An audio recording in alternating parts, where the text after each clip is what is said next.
Suppliers. We can't live without them, but sometimes we can't even live with them. With almost half of businesses failing due to conflicts with suppliers, it's easy to forget how important these relationships are.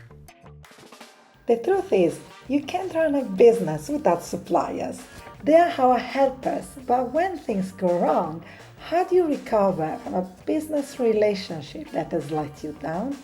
We ask the experts. 1. So I always appreciate the suppliers that go out of their way to go like, listen, this is what's going on. Things are slower than usual. This is what we're dealing with. Then you kind of go, oh, got it. Not anything we can control. But the ones that just sort of pretend like everything's fine while it's not, that's the worst. Once you find one that does deliver for you, has good quality products, gets you the products when they say, is very clear, then you want to hang on to those relationships because those are good partners to have. 2.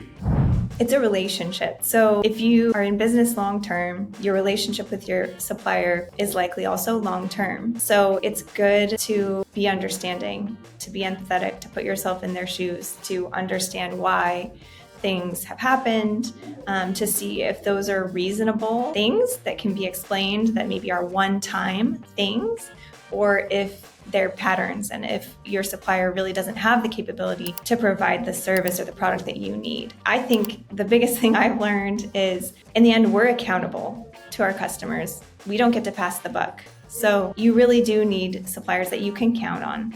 But I wouldn't discount someone for a one-time mistake.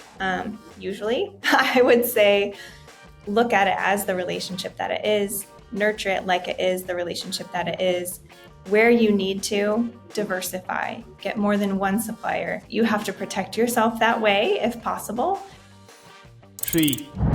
I think the biggest part is probably empathy. At least that's what I used, because suppliers, they're also running a business, and running their own supply chain business or manufacturing business is difficult as well.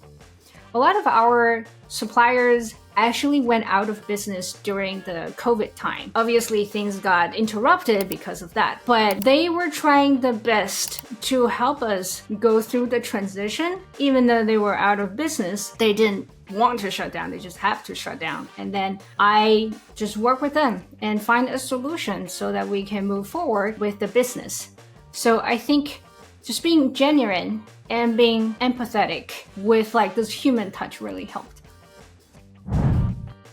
The Best of Business show is brought to you by the BASA Awards. The BASA Awards exist to recognize, reward, and promote exceptional small businesses.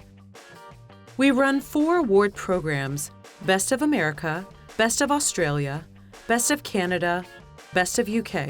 Remember, it's strictly for small businesses only. Nominate your business today.